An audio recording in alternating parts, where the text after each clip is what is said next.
person. But in the last 15 years, in more recent research especially, it would suggest that the heart is thought to hold the greater consciousness of a person's soul, much more so than the mind. And the things that I'm sharing with you you could go and Google these concepts and see much about it on the Internet. But at any rate, again, the thought is that the heart is the greater consciousness of a person's soul, more so than the mind. And from that came the term heart intelligence. And the term has been created from, a lot of that research, but it would express the idea that the heart is an intelligent system and that the system has the power to bring both the emotional and the mental systems into balance and harmony. I love these ideas, again, about the heart and about cellular memory and consciousness and everything. And while you know that the heart is the physical center of the circulatory system, what I didn't know until I had read more about it is that the heart itself manages over 75 trillion cells. Can you imagine 75 trillion cells? So it is considered also the primary electromagnetic center in the body. And what I found even more impressive in the research is that the heart is considered an organ of communication. Isn't that cool? That can potentially manage the body's intuitive processes. So yes, we have heart intuition, heart intelligence. Now, while every cell in the body contains information about what takes place within the body, researchers actually believe that the heart is also able to sort out and filter information from the world outside of the body. So not just within the body, but it's sorting and filtering information from the world outside of the body. And remember, I mentioned earlier in Asian medicine, it's believed the heart's the sovereign of all organs, the emperor of the palace, and that it makes it responsible for intelligence, wisdom, and, of course, for spiritual transformation. Now, from a scientific standpoint, the body is composed of many cells, and all these cells are considered energetic containers of information. And from that, we get the term cellular memory, which, again, you could Google, too, and get much more. But the idea is that cells hold memory. And obviously, all organs contain cells, right? So, interestingly, based on research, the cells in the heart have been considered shown to be more tightly organized. And the heart's internal signal is actually stronger than that produced in any other part of the body. And here we go, including the brain. Isn't that cool? So again, including the brain, it's more tightly organized and the heart's internal signal stronger than any other part of the body. Now, the power of a person's heart harmony, think of your body, your heart, as having harmony also. So the power of the harmony of the heart, which could be defined as coherence, and in fact is often defined as that in research. So coherence is kind of seen as a logical connectedness, or like a harmony, again, an internal order. This power directly affects the individual's health. Okay, it absolutely directly affects the individual's health. And what is also equally cool is it's believed that your heart affects other people's hearts and their hearts affect yours. So we exchange, you could say, electromagnetic information through the heart with the hearts of other people. Now, of course, our hearts affect the global consciousness then. You see how you could keep moving that concept outward. And we're affecting each other's hearts, and our hearts as a conglomerate are affecting the global consciousness itself. And every heart is contributing to this. So each of us is so important. So I was really fascinated when I was finding all this out after my trip to Bosnia, again, back in 1997. But I was fascinated by so much of what I was reading about the heart, and especially intrigued by the whole concept of cellular memory.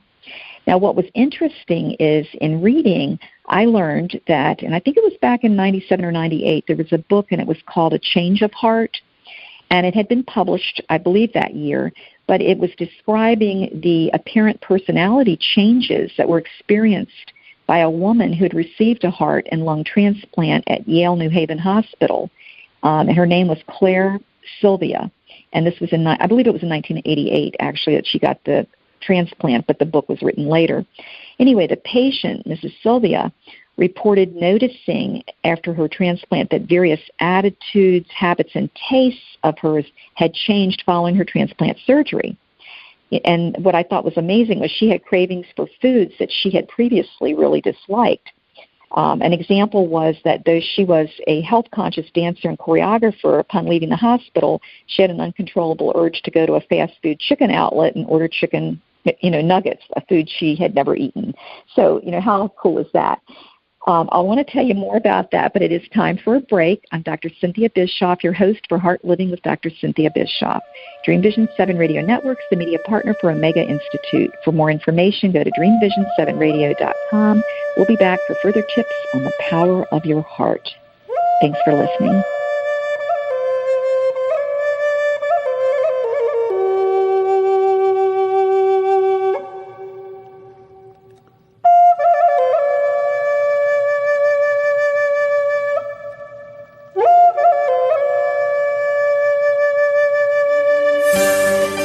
Are you ready to live a more meaningful and passionate life? Through the principles of Heart Living with Dr. Cynthia Bischoff, international life coach and energy medicine practitioner, you'll delve into new theories, discover life wisdom, and achieve greater balance. Become inspired. Connect with Dr. Cynthia Bischoff through her Dream Vision 7 radio show, Heart Living with Dr. Cynthia Bischoff. Visit Cynthia's website at heartliving.com and like her Facebook page at facebook.com/heartliving for inspiration and guidance. Cynthia has helped thousands transform their lives. Let her lead you on a remarkable journey of the heart.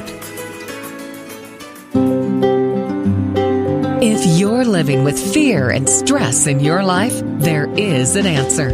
If you're ready for a better way, step through the doorway. The Doorway is a multimedia online course for transcending fear, transforming relationships, accessing inner guidance, and experiencing more inspiration and trust in your life. To learn more about these online courses based on the teachings of A Course in Miracles and David Hoffmeister, go to acimcourses.com. Join us every Wednesday at 2 p.m. and 2 a.m. Eastern on the Dream Vision 7 radio network for Heart Living with Dr. Cynthia Bischoff, where you'll discover life wisdom and achieve greater spiritual awareness. Through Cynthia's coaching tips, healing stories, and inspirational interviews, you will improve your relationships, find greater balance, and achieve inner peace today. Join thousands who've transformed their lives through Heart Living. Omega Institute, offering workshops, retreats, and online learning dedicated to awakening the best in the human spirit.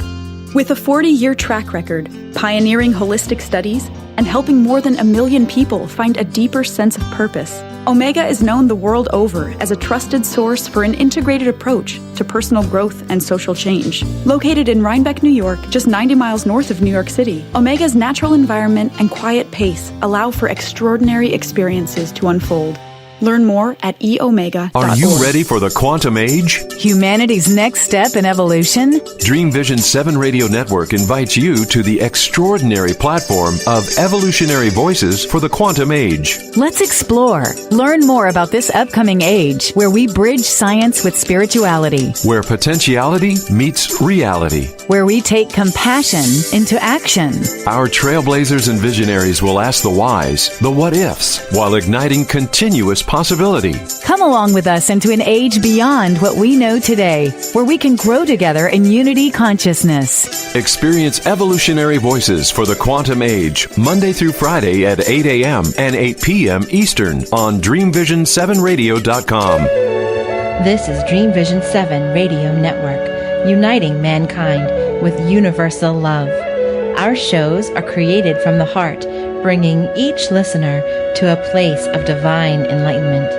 Breathe, relax, and enjoy. Let life flow.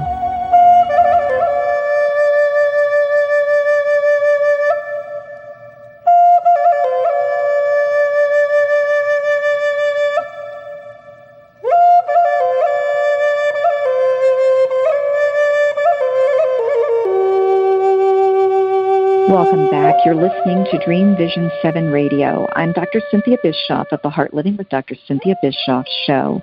Dream Vision 7 Radio Network is the media partner for Omega Institute, and our topic today is the power of the heart. Prior to our break, I talked about a book called A Change of Heart and a specific patient, Mrs. Sylvia, who had been given a heart and lung transplant and had found that her cravings had changed after the transplant. So I want to pick up there and continue. Now, I mentioned that she was craving food that she had never eaten before or never was drawn to. She also found herself drawn toward what she called cool colors of clothing. She wasn't dressing any longer in the bright reds and oranges that she had preferred in the past, and also reported behaving in an aggressive manner that was totally uncharacteristic of her. It turned out, I guess, to be similar to the personality of the donor. And interestingly, uneaten chicken nuggets had been found in the jacket of the young man, her donor, when he was killed. So just lots of amazing stuff there. Now, the co-author of this book, A Change of Heart, was a man named William Novak, and he had begun researching the concept of cellular memory. And I also went on to learn that Dr. Paul Pearsall, Pearsall, who was an expert in cellular memory and information about the heart, proposed that the immunosuppressant drugs that are taken, so an organ cannot be rejected, could actually lower the threshold for patients to potentially register cellular memory stored in transplanted organs. I had never heard of that before, but I thought that was amazing.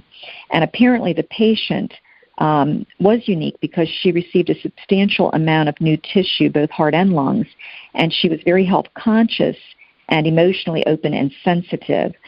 So, again, we're registering memory in all our organs, and if this concept is of interest to you, check out paulpearsall.com on the internet, as well as the book, A Change of Heart, for other amazing kinds of information. And I believe if it is still there, it's been a couple of years since I've looked, the paulpearsall.com had other transplant stories. So I just wanted to share that and how that had really intrigued me about the heart. Now, in my exploration, to continue kind of about the heart, one author who impressed me so much, and perhaps the most really, was a medical doctor, a cardiologist named Dean Ornish. And he was a researcher and the author of a number of books. And one of my favorites of all time of his books is still out there, and it's a book called Love and Survival. Now, Dr. Ornish suggests that the heart contains energy that affects everything in a person's life, and that this energy affects your issues of intimacy, intelligence, immunity, love, healing, all of that.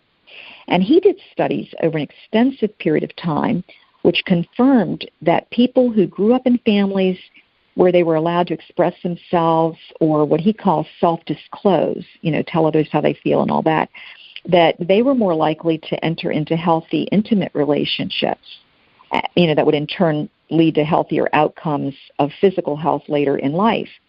And Dr. Ornish also suggested that the heart's electromagnetic field far outpowers that of the brain or any other body organ for that matter, or body system, I probably should say. And since calming the heart calms all the other body systems, he would tell you it makes sense to learn to bring coherence to the heart. Now, because when your heart is in harmony, its rhythm is creating a favorable response of hormones, and your biochemistry becomes more balanced, which in turn benefits your entire body and, of course, again, immunity and health.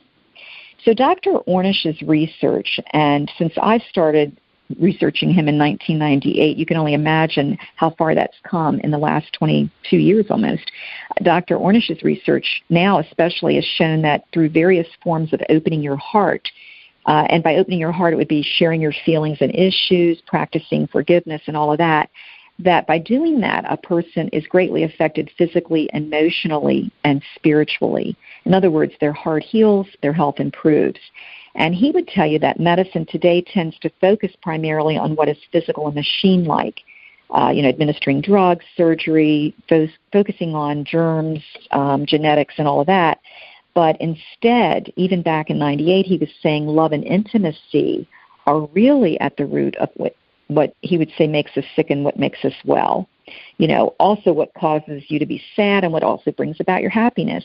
And therefore, it is connected to what makes us suffer, but what also leads to our healing. Now, he said that if a person looked up stress,